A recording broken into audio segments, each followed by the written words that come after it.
आप लोग थोड़ा जोर से जय बोलाइए। बोलिए सदगुरु कबीर साहेब की, साहेब बंदगी। बहुत सुंदर। अभी पूज्य श्री साहेब जी के विचारों से लाभ ले रहे थे। बंदे कर ले आप निवेरा। अय बंदे, तू अपना निवेरा कर ले, तू अपना असली घर बना ले। साहेब जी का संकेत है, अपने अपने खेत को परिया मत छोड़ो। खेत में परिया रहेगा तो घास उगेगा, और अपने खेत को कोई परिया छोड़ना नहीं चाहता है। अपने खेत में आप क्या बो रहे हैं? बीज बो रहे हैं, फूल बो रहे हैं, टमाटर लगा रहे हैं, क्या कर रहे हैं वो आप जानिए। आपका निजी घर, निजी खेत में यदि आप कांटा बोएंगे तो कांटा आएगा। ये बाहर के खेत नहीं है। हम अपने खेत में ना जाने क्या क्या बीज बोए हैं, उस बीज को हमें फेंकना है। पहले जो बो चुके हैं बीज, ईर्ष्या का बीज, द्वेष का बीज, लड़ाई झगड़ा का बीज, राग द्वेष का बीज, इसको उखाड़ करके फेंको, और वो अंतःकरण रूपी खेत में हमें वो बीज लगाना है जो हमें शांति प्रदान करे, जो बंधनों से मुक्त करे। ऐसे बीजों का हमें रोपण करना है। और उधर से संकेत मिल रहा है कि भोजन और भजन, यदि भोजन चाहिए तो उनकी व्यवस्था के लिए आप लोग अमनिया के लिए निश्चित ही पहुंचे। कुछ 2 मिनट के लिए हम सेवा देते हैं तो बड़ा जल्दी ही हमारा कार्य संपन्न हो जाएगा। सेवा के लिए निश्चित ही पधारिए। और हमारे बीच में सुप्रसिद्ध भजन गायक आपके क्षेत्र के हमारे गुरुशरण भैया जी का आगमन हो गया है, मंच पर विराजमान हैं। आप सबकी सेवा के लिए तैयार हैं। भैया गुरुशरण साहू जी से निवेदन है कि आप हमें अपने मधुर कंठ से हम सबको भजन सुनाने की दया करेंगे, और आगे संतों के विचार सुनेंगे। इसके पूर्व आप भजन सुनाएं, यही आपसे निवेदन है। बोलिए सदगुरु कबीर साहेब की जय।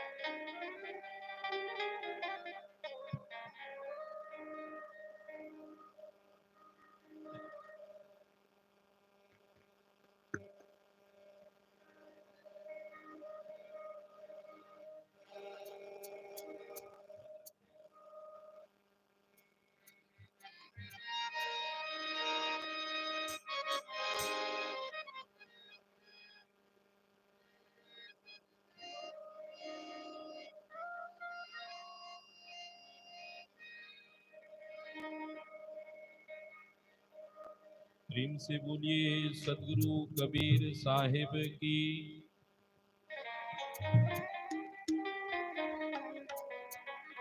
आप सब लोग इस सत्संग में उपस्थित हैं, इसका पता हमारे अगल बगल बैठे हुए लोगों को पता चलना चाहिए, और तब पता चलेगा जब आप लोग जोर से जयकारा करेंगे। मेरा निवेदन है, समय तो बहुत हो रहा है, लगभग 11 बजने वाला है, बज ही गया मान के चलिए। और अभी भी जो उपस्थिति चाहिए नहीं हो पाया है। आ रहे हैं धीरे धीरे लोग, लेकिन जो यहाँ पर उपस्थित हैं, खास करके कबीर मंदिर में यत्र तत्र इधर उधर जहाँ भी बैठे हैं, आप सब से मेरा निवेदन है कि आप सब लोग सत्संग स्थल पर पहुँचे, इस प्रांगण में पहुँचे, और जिस उद्देश्य से आए हैं उसकी पूर्ति करें। एक और निवेदन, कुर्सी में वही लोग बैठे हैं जिनको किसी प्रकार से कोई समस्या है, और जो जमीन में बैठ सकते हैं निश्चित रूप से जमीन में बैठे, क्योंकि ये बुजुर्ग लोगों के लिए या जिनको समस्या है घुटने की, जो बैठ नहीं पाते, उन लोगों के लिए ये कुर्सी की व्यवस्था है। तो मेरा निवेदन है कि कुर्सी छोड़ के जमींदार बनिए, चौकीदार बनने से ज्यादा अच्छा है ना। जो बन सकते हैं उसके लिए मेरा निवेदन है, आग्रह है। आज त्रिदिवसीय सत्संग समारोह का अंतिम दिवस, माघी पूर्णिमा की आप सब लोगों को बहुत बहुत हार्दिक शुभकामनाएं। विगत कई वर्षों से ये कार्यक्रम होता आ रहा है और आज फिर से हम सब लोग सदगुरु कबीर साहब जी के सत्संग में उपस्थित हैं। तो आप सब लोग जयकारा के लिए तैयार हो जाएं और जोरदार जयकारा करें। प्रेम से बोलिए सदगुरु कबीर साहेब की, सदगुरु अभिलाष साहेब की, सदगुरु राम सूरत साहेब की, संत श्री शरणपाल साहेब जी की, संत श्री अमृत साहेब जी की, पूज्य गुरुदेव जी की, संत समाज की, भक्त समाज की, साहेब बंदगी।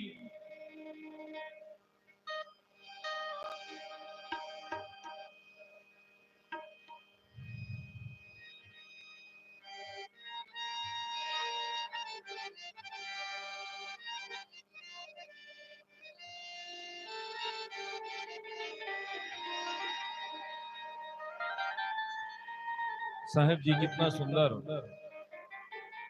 बात हम सब लोगों को लखा रहे थे, बंदे कर ले आप निवेरा। धर्म का काम हम सबको करना चाहिए। सदगुरु कबीर तो हमें जगाने के लिए भांति भांति से बात बताते हैं, कहते हैं। और इसी कड़ी में सदगुरु कबीर साहब एक बात कहते हैं, बने जो कुछ धर्म करने। अंत में तो खाली हाथ सबको जाना है और सबको पता है, इस बात की जानकारी सबको है। बने जो कुछ धर्म करने, यही एक साथ जाएगा। बने जो कुछ धर्म कर ले, यही एक साथ जाएगा। गया अवसर न फिर तेरे, ये हरगिज हाथ आएगा। बने जो कुछ धर्म कर ले, यही एक साथ जाएगा। बने जो कुछ धर्म कर ले, यही एक साथ जाएगा। यही एक साथ जाएगा। गया अवसर न फिर तेरे, गया अवसर न फिर तेरे, ये हरगिज हाथ आएगा। बने जो कुछ धर्म कर ले।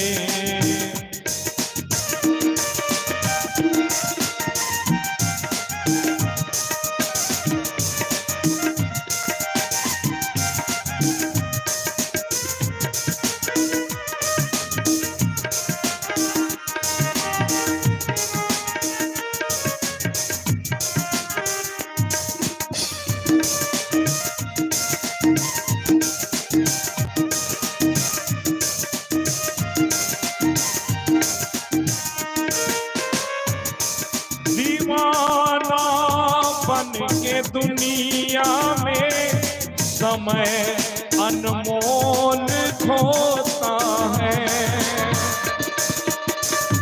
सदगुरु कबीर कहते हैं कि व्यर्थ की बातों में हम अपने पूरे जीवन को खो देते हैं। दीवाना बन के, पागल बन के, दीवाना बन के दुनिया में समय अनमोल होता है।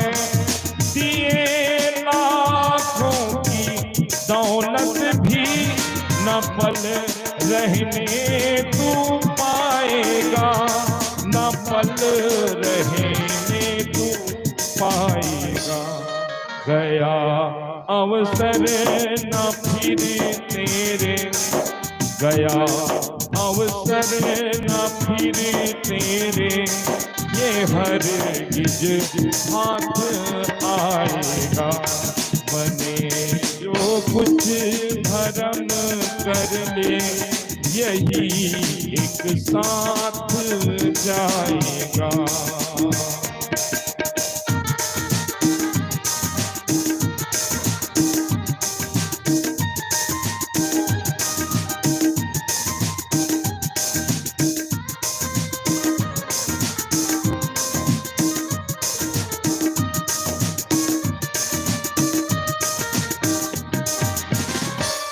धरी रह जाएगी तेरी अकल सारी ठिकाने पर।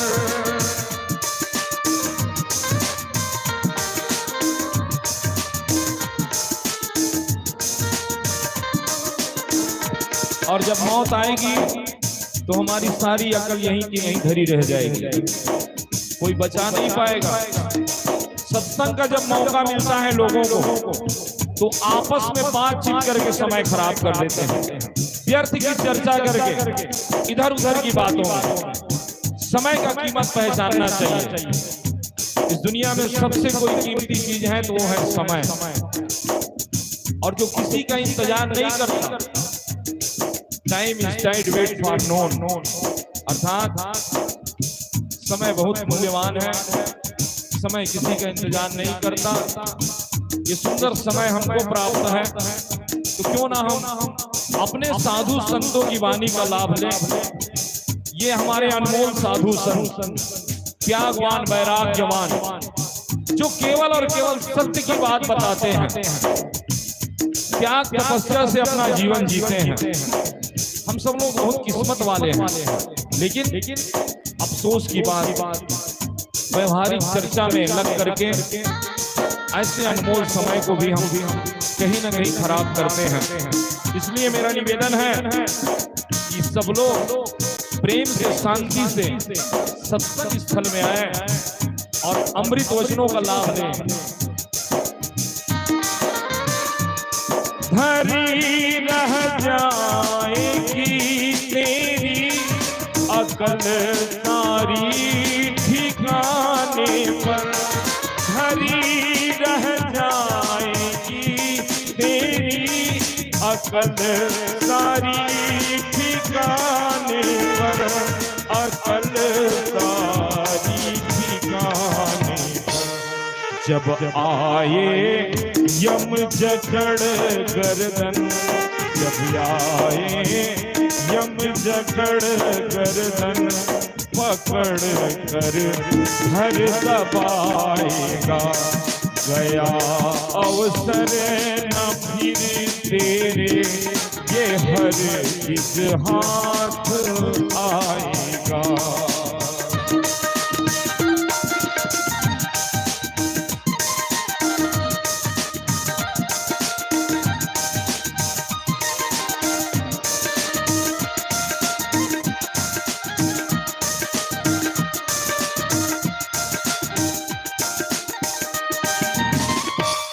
कुटुंब परिवार सुत जोई, सहायक होगा ना कोई।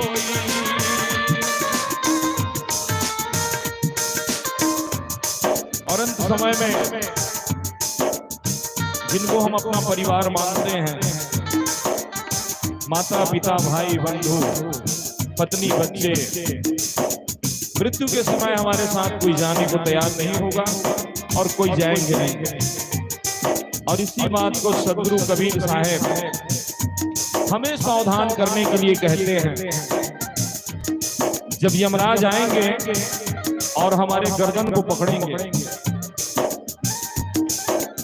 और धर करके दबाएंगे तो हमारे परिवार के कोई आदमी हमारा साथी नहीं होगा। इसलिए सावधान हो जाइए, सहायक होगा हमारे जो संत गुरुजन जो बात बताते हैं, जो धर्म की बात, जो महान कर्म की बात, अच्छे जीवन की बात, आचरण की बात, ये हमारा काम आएगा। कुटुंब परिवार सुत जोई सहायक होगा ना कोई। कुटुंब परिवार सुत जोई सहायक होगा ना कोई, सहायक होगा ना कोई। तेरे पापों की गठरी खुद, तेरे पापों की गठरी खुद तू ही सिर पर उठावेगा। गया अवसर न आएगी फिर ये तेरे हाथ आएगा।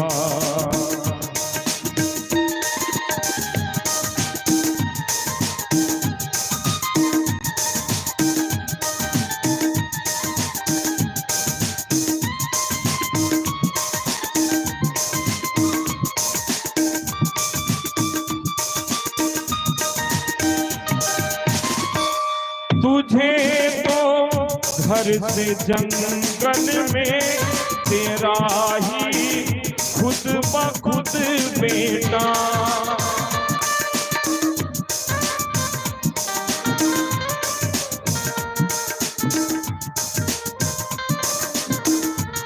और जब हमारी मृत्यु होगी और मृत्यु के बाद इस शरीर को जलाया जाएगा, जलाने वाला कौन होगा? जिसे मैं अपना बेटा मानता हूँ, बेटा कहता हूँ। आपके पड़ोसी आपको नहीं जलाएंगे, आपके कोई रिश्तेदार आपको नहीं जलाएंगे।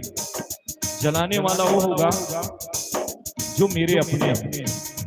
इसलिए सतगुरु कबीर कहते हैं, मरते दम तक साथ हमारी की न भलाई अपनों ने, और गैरों ने अफसोस किया पर आग लगाई अपनों ने। तुझे तो घर से जंगल में तेरा ही खुद ब खुद बेटा।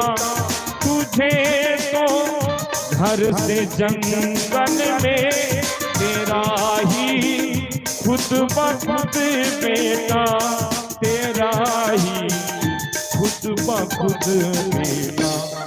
सुला के लकड़ियों के ढेर में, सुला के लकड़ियों के ढेर में तुझको जलाएगा। गया अवसर न फिर तेरे ये हरगिज़ हाथ आएगा।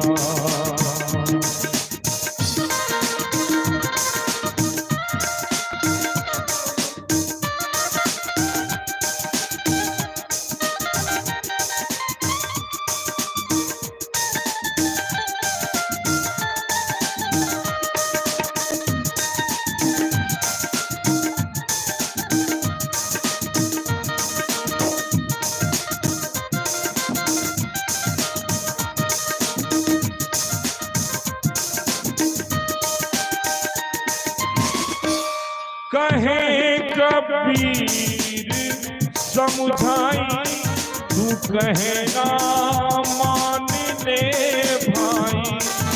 कहे कबीर समझाई, तू कहना मान ले भाई। तू कहना मान ले भाई, नहीं तो अपनी ठकुराई, नहीं तो अपनी ठकुराई बिरथा सारी कमाएगा। गया अवसर न फिर तेरे ये हरगिज़ हाथ आएगा। गया अवसर न फिर तेरे ये हरगिज़ हाथ आएगा। बने जो कुछ धर्म कर ले, यही एक साथ जाएगा। बने जो कुछ धर्म कर ले, यही एक साथ जाएगा, यही एक साथ जाएगा। गया अवसर न फिर तेरे, गया अवसर न फिर तेरे, ये हर हाथ आएगा। बने जो कुछ धर्म कर ले, यही एक साथ जाएगा, यही एक साथ जाएगा, यही एक साथ जाएगा। प्रेम से बोलिए सदगुरु कबीर साहेब की जय। आवाज थोड़ा बढ़ाओ। हेलो, ताली बजा के आप सब स्वागत करें। इतना कला से हम लोग के बीच आपने भजन रखा। श्री गुरुशरण जी अपनी मंडली के सहित बहुत सुंदर भजन हम लोग को श्रवण कराए, उसके लिए बहुत बहुत धन्यवाद। आगे हम और सुनेंगे। संस्था की महासमिति की बैठक कुछ ही पल में होने वाली है। पूज्यवर साहब जी आने वाले हैं और इस संस्था के जो पदाधिकारी हैं वे भी विराजमान हो। श्रद्धेय संत श्री विचार साहेब, संत श्री सुरेंद्र साहेब, संत श्री सौमेंद्र साहेब, तीरथ साहेब के नाम से हम जानते हैं, वो भी पधारे। और पुराने में हमारे धीरेन्द्र साहब विराजमान हो। अभी हम लोग सुन रहे थे, बने जो कुछ धर्म कर ले, वही एक साथ जाए। ये शरीर संसार यही रह जाता है, सब कुछ यही के यही रह जाता है। हमारे साथ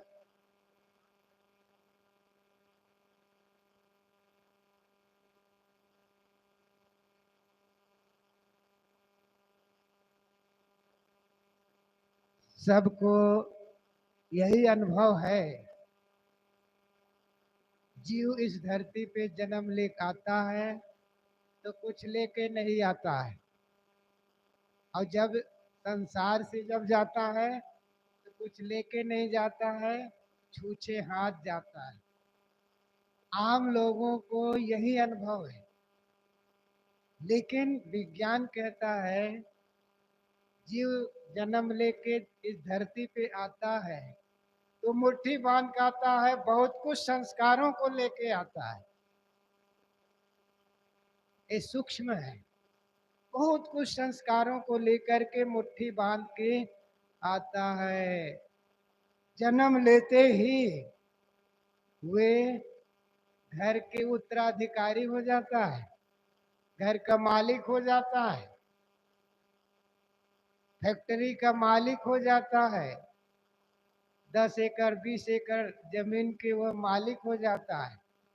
ये बताओ, जो जन्म लिया हुआ बच्चा अभी तो कुछ कमा नहीं रहा है, लेकिन पैदा होते ही वह घर का मालिक हो जाता है, फैक्ट्री का मालिक हो जाता है। निश्चित है अभी भले नहीं कमाया है, लेकिन पूर्व में जो उन्होंने कमाया है उस संस्कार को लेकर के ये जीव शरीर धारण करता है। शरीर धारण जीव करता है। आज दुनिया में ये जो विषमता है कहाँ से आ गई है? क्या भगवान ने डाली है? भगवान तो शुभ है भाई, वो विषमता कैसे वो डालेगा? और न शैतान की हिम्मत है वे विषमता डाले। ये विषमता जीव के अपने कर्मों के अनुसार ये विषमताएं हैं।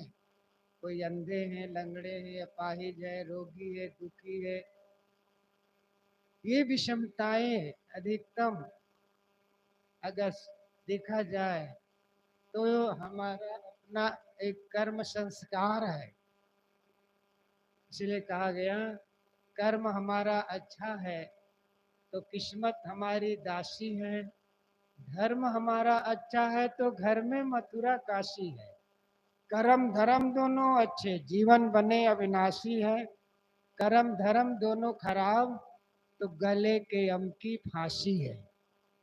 कर्म हमारा अच्छा है तो किस्मत हमारी दासी बन करके सेवकाई करे। क्यों? क्योंकि कर्म के अनुसार किस्मत बनती है, कर्म के अनुसार भाग्य बनता है, कर्म के अनुसार तकदीर बनता है। विधि ब्रह्मा जो हमारे कर्मों का लेखा जोखा कहीं वो रखता हो, आम लोगों की यही धारणा है। अलग से कहीं विधि, अलग से कहीं विधाता है जो हमारे कर्मों का लेखा जोखा वे रखते हैं।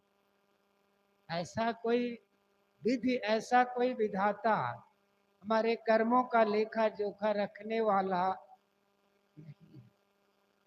और एक तरफ कहा जाता है विधाता जो होगा वो शुभ होगा, जो शुभ होगा उसके द्वारा शुभ होगा, और वे मंगलमय है, मंगलमय के द्वारा मंगलमयता होगा।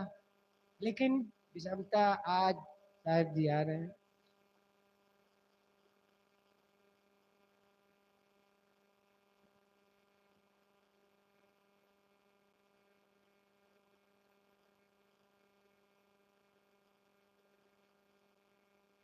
साहेब बंदगी, साहेब बंदगी, साहेब बंदगी, साहेब। बोलिए सदगुरु देव की जय।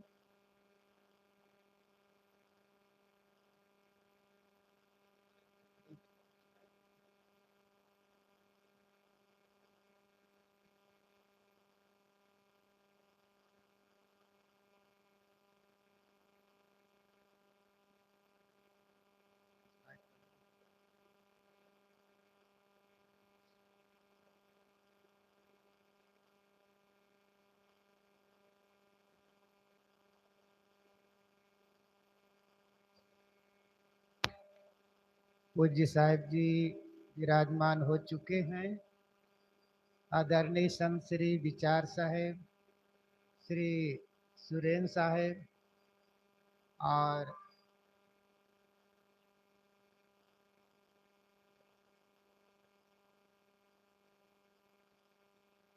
वे सब आ जाएं। सौमेंद्र जी भी आ जाएं।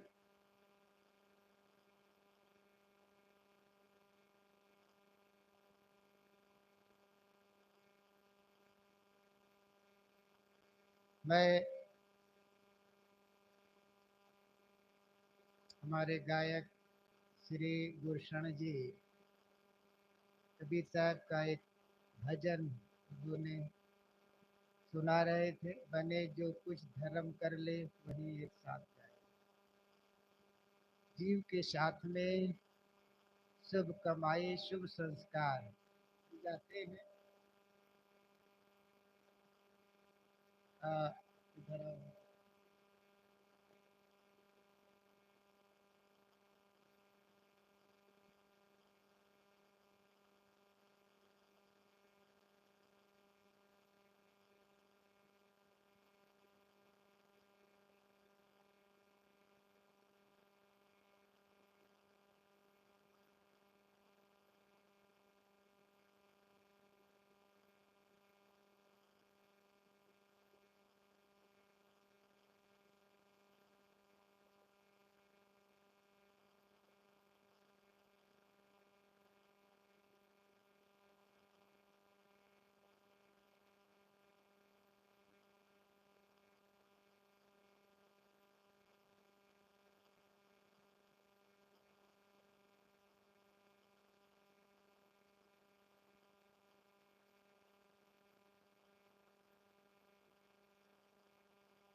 विचार साहेब, मेरी आवाज आप तक जा रही हो तो जल्दी आ जाएं।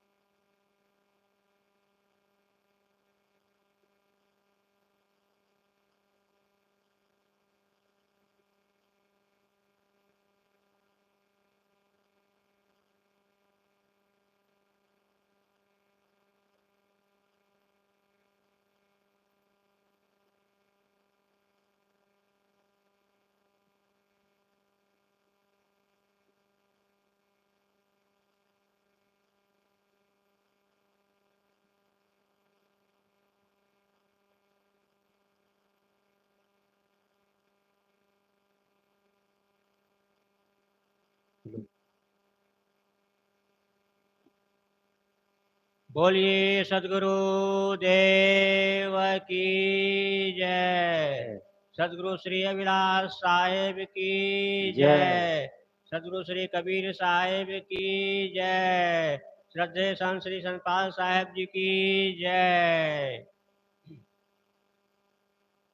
आप सबको ये विदित है, हमारा आश्रम का वार्षिक कार्यक्रम त्रिदिवसीय जो चल रहा है, आज उसका अंतिम दिन है। और चूँकि हमारा ये आश्रम एक ट्रस्ट है, उसका एक विधान है, एक नियम होता है। हर साल आप सब जो देते हैं, वो हम कहाँ खर्च करते हैं, कैसे करते हैं, उसका व्यय का विवरण हम आप सबके सामने प्रस्तुत करते हैं।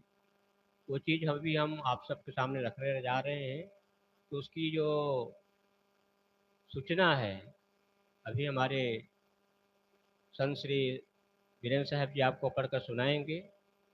उसके बाद आगे की कार्रवाई की जाएगी।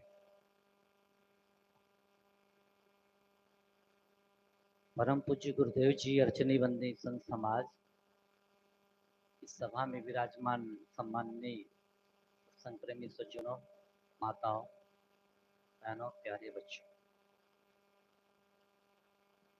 सूचना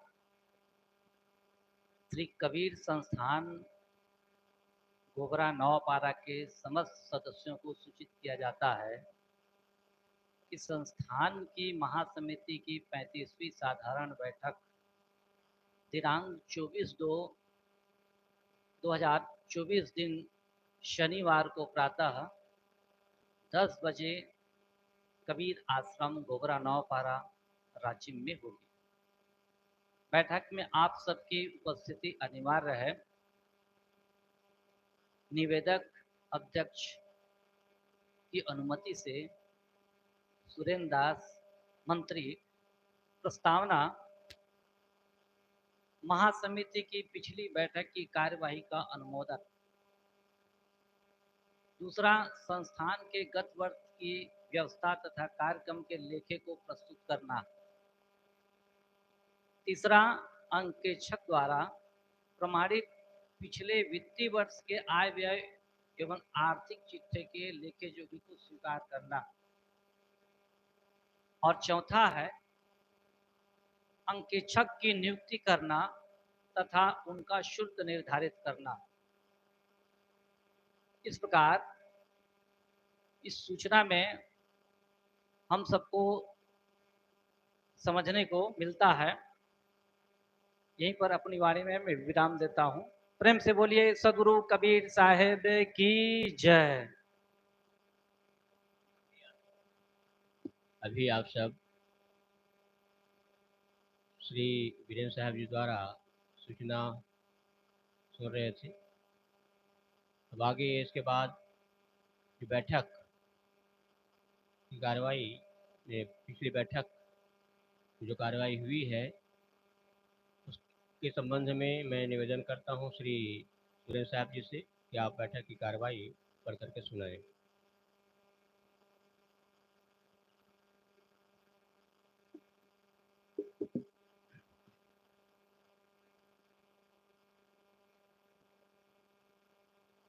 परम पूज्य गुरुदेव जी, वंदनीय संत समाज,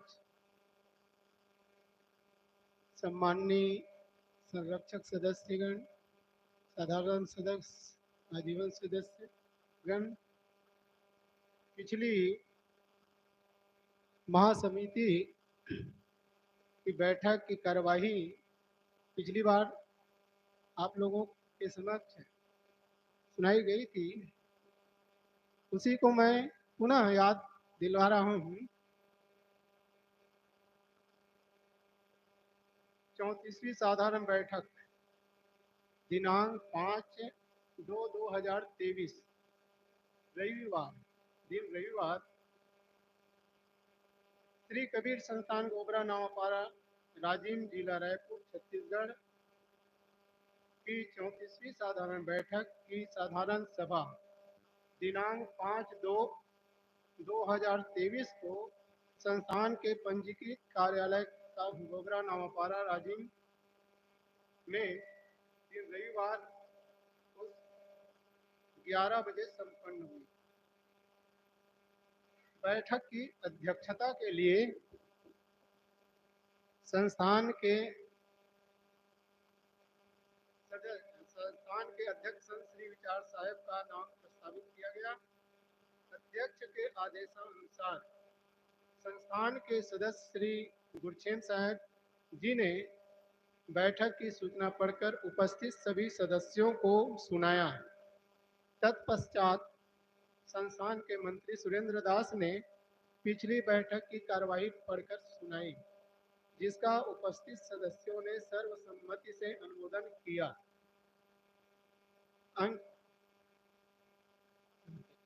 अंगीक्षक की नियुक्ति।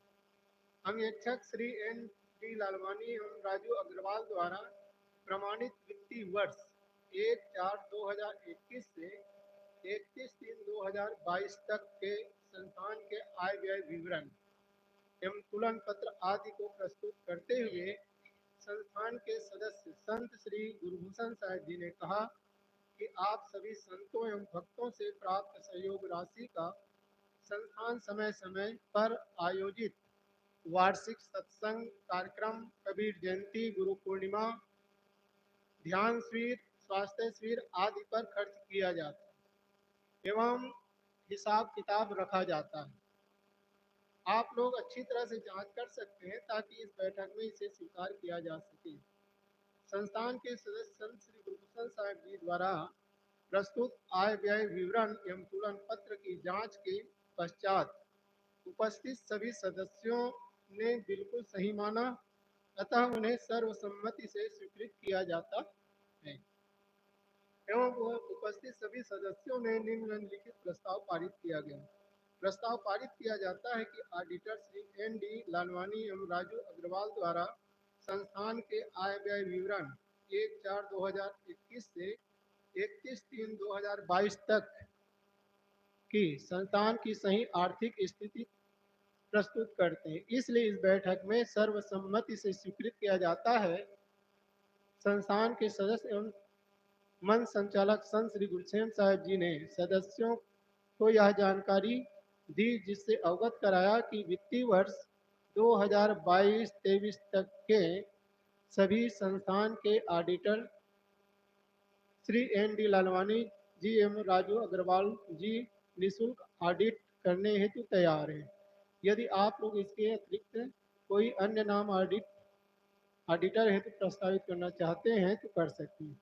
इस बाबत पर विचार किया जा सकता है, लेकिन सदस्यों की ओर से ऑडिटर हेतु कोई नाम न आने की स्थिति में सर्वसम्मति से संस्थान के ऑडिटर श्री N.D.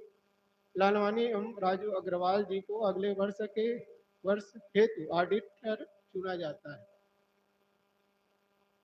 प्रस्ताव पारित किया जाता है।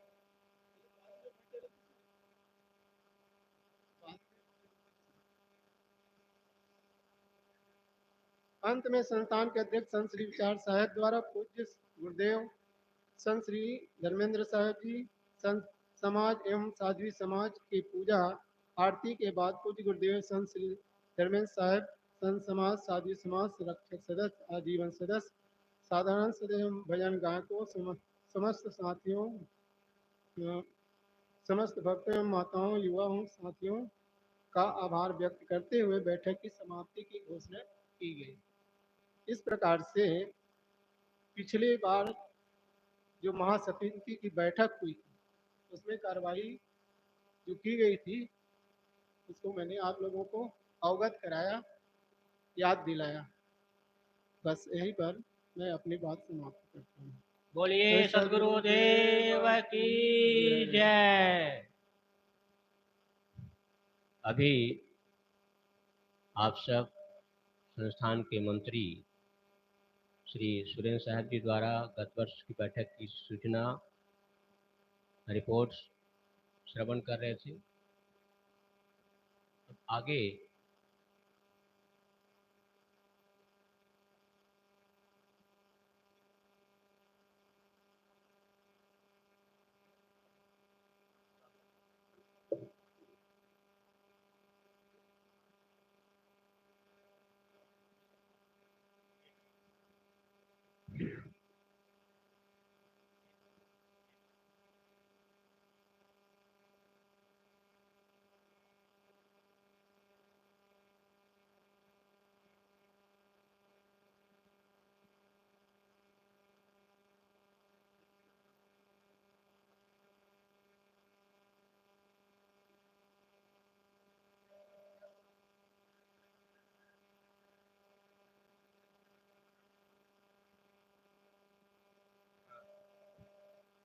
संस्थान के गत वर्ष की व्यवस्था तथा कार्यक्रम के लेखी को प्रस्तुत करना, इसके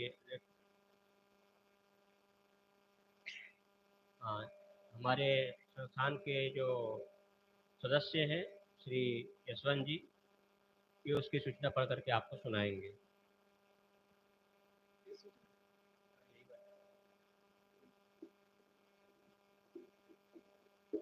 हेलो हेलो।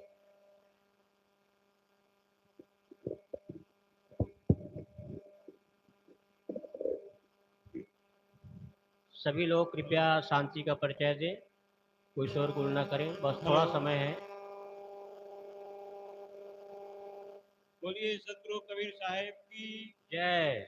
मंचासीन गुरुदेव जी, संत समाज, यहाँ पर उपस्थित हमारे संस्थान के संरक्षक सदस्य, आजीवन सदस्यगण और सामान्य सदस्यगण, माताओं, साध्वी संत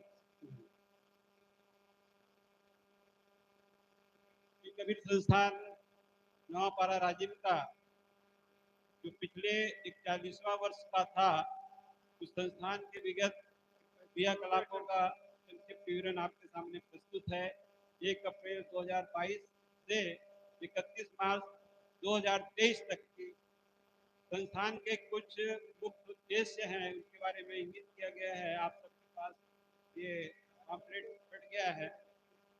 सदगुरु कबीर देव के सिद्धांतों पर आधारित साहित्य की रचना, प्रकाशन तथा सांप्रदायिकता विहीन समाज की रचना एवं विश्व बंधुत्व भावना स्थापित करने के लिए प्रचार प्रसार करना इस संस्थान के उद्देश्य में से है। संत, साधु, ब्रह्मचारी अथवा भक्त सज्जनों के निवास के लिए आश्रम का निर्माण तथा प्रबंध करना, सत्संग, भजन एवं प्रवचन का आयोजन तथा समुचित व्यवस्था करना, औषधालय, धर्मशाला, सार्वजनिक पुस्तकालय, स्कूल, छात्रावास आदि स्थापित करना और प्रबंध करना, गरीब तथा भावग्रस्त छात्र छात्राओं या अन्य मनुष्यों की सहायता करना, ये हमारे संस्थान के मुख्य उद्देश्य हैं। सांस्कृतिक कार्यक्रम जो यहाँ संस्थान में होते हैं और प्रतिदिन प्रातः 4:30 बजे से नियमित रूप से 30 मिनट तक भजनों का प्रसारण, 5 बजे से 6 बजे तक सामूहिक ध्यान, 6 से 7 बजे तक विजय के अन्य ग्रंथों की पढ़ाई, रात्रि में 8 से 10 बजे तक प्रतिदिन विजय पाठ, प्रवचन एवं भजनों का कार्यक्रम चलता है। विगत कई वर्षों से जुलाई या अगस्त में एक सप्ताह का विशेष ध्यान शिविर का आयोजन होता है, जिसमें प्रतिदिन 2-2 घंटे के 4 सत्र होते हैं। प्रतिवर्ष माघ शुक्ल त्रयोदशी, चतुर्दशी एवं पूर्णिमा को संस्थान के वार्षिक अधिवेशन के अवसर पर तथा ज्येष्ठ पूर्णिमा को कबीर जयंती एवं आषाढ़ पूर्णिमा को गुरु पूर्णिमा के अवसर पर बृहद सत्संग समारोह तथा गोष्ठियों का आयोजन तथा प्रत्येक रविवार को सायं 2 घंटे का साप्ताहिक सत्संग कार्यक्रम रखा जाता है। इसके अतिरिक्त विभिन्न अवसरों पर विचार गोष्ठी का आयोजन किया जाता है। विभिन्न सांस्कृतिक कार्यक्रमों के आयोजन में इस वर्ष 3,21,700 रुपये खर्च हुए। संत समागम तथा संत सेवा संस्था में स्थायी रूप से लगभग 15 संत कर्मचारियों का निवास होता है। इसके अतिरिक्त विभिन्न मत पंथों के संत भक्तों का आगमन बराबर होता रहता है, जिनके अमूल्य विचार, मार्गदर्शन एवं सहयोग हमें बार बार प्रेरणा देते रहते हैं। परम पूज्य संत गुरुदेव श्री धर्मेंद्र साहिब जी श्री पारक संस्थान इलाहाबाद का अगस्त 2022 ध्यान शिविर के अवसर पर तथा फरवरी 2023 में वार्षिक अधिवेशन के अवसर पर संस्थान में पदार्पण हुआ। आपके अमोघ दर्शन एवं आशीर्वाद से संस्था में उपस्थित सभी संत कर्मचारियों तथा संस्थान से जुड़े भक्त सज्जनों को अपूर्व प्रसन्नता, मार्गदर्शन एवं प्रेरणा प्राप्त हुई, जो हमारे लिए एक महान संबल है।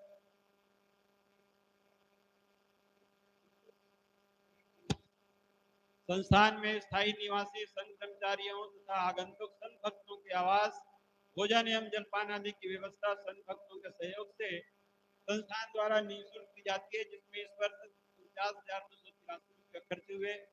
बाकी और भी जो खर्चों का विवरण हमारे मंत्री सुरेंद्र साहिब जी ने आप लोगों को बता चुके हैं। संस्थान द्वारा संचालित गतिविधियों एवं सेवा कार्य संत भक्तों एवं दानदाताओं से प्राप्त सहयोग एवं दान से हो रही है। यह खुशी की बात है कि प्रतिवर्ष इस संस्थान को भक्तों का, संतों का सहयोग प्राप्त होता है और समाज के सभी वर्गों के द्वारा भी सहयोग प्राप्त हो रहा है।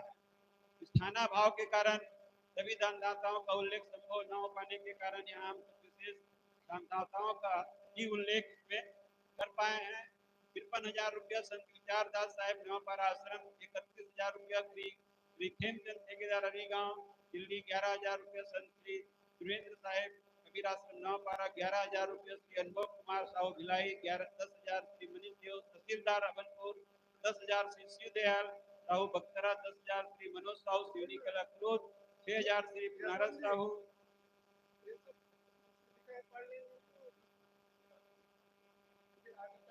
हाँ, तो आपके पास ये पत्रिका आपके पास बैठ चुकी है, आप इसमें से दानदाताओं के नाम यहाँ पर आप लोग देख सकते हैं। का सहयोग प्राप्त होता रहा है, हो तो कृपया संस्थान में यहाँ पर आकर के अपने यहाँ पर समस्या रख सकते हैं।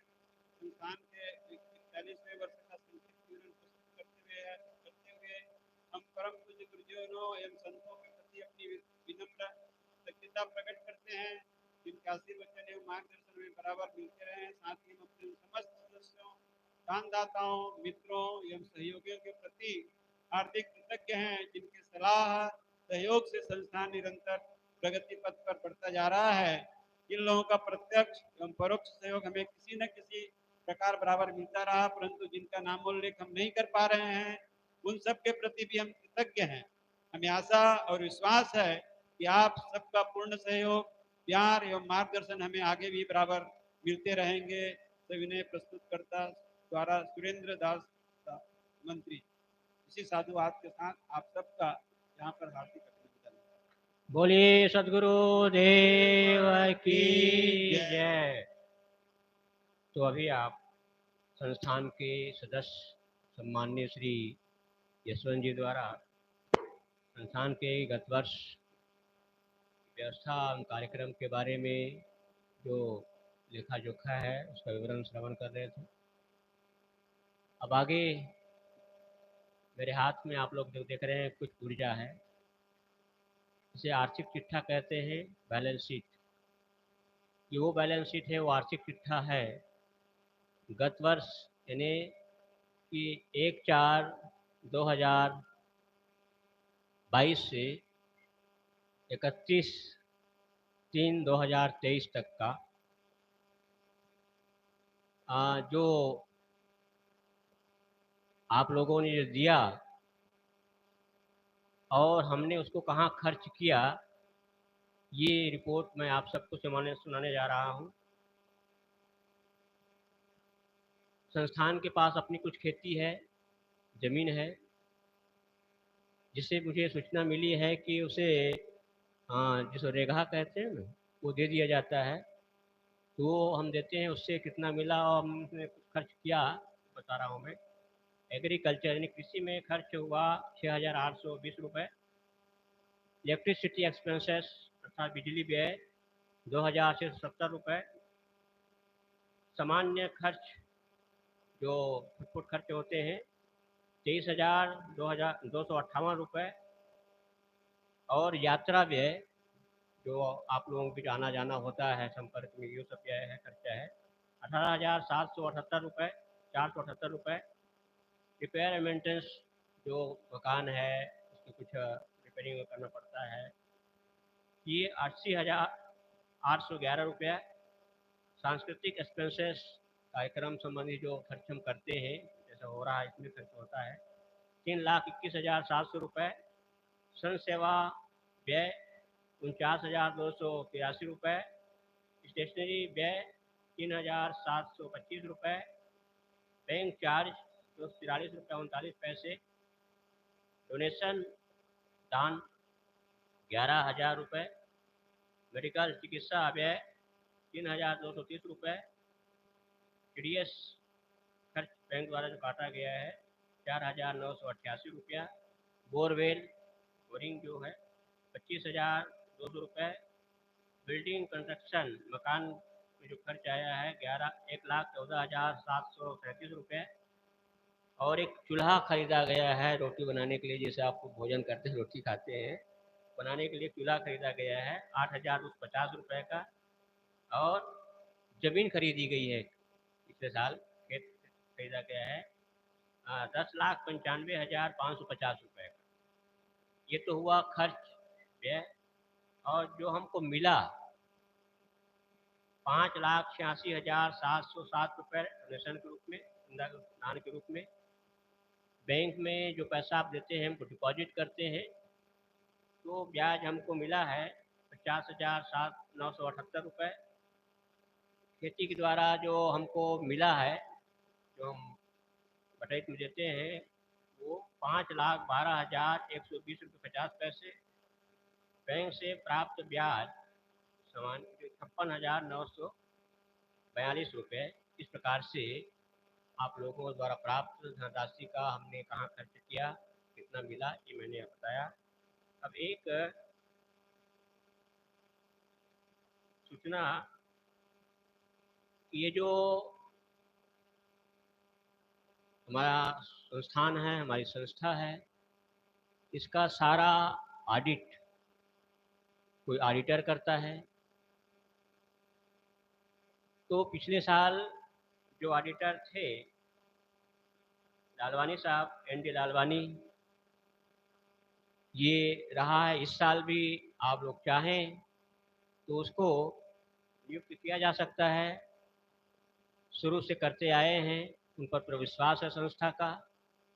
तो मैं समझता हूँ कि उन्हें इस साल, अगले साल के लिए भी उन्हें ऑडिटर के रूप में नियुक्त किया जाए।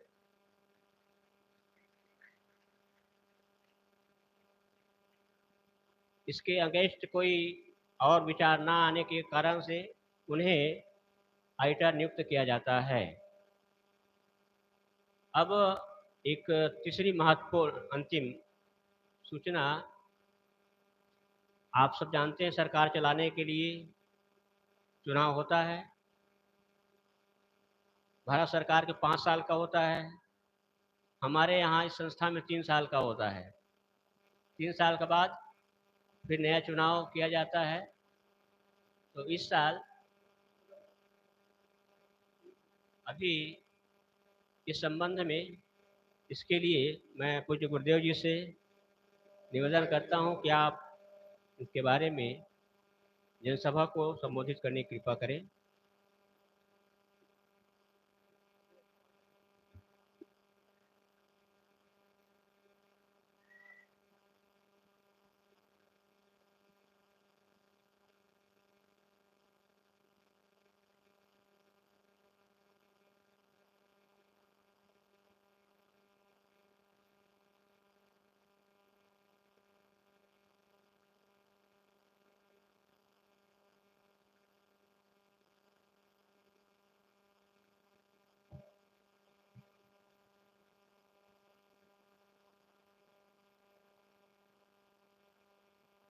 मुद मंगल में संत समाज,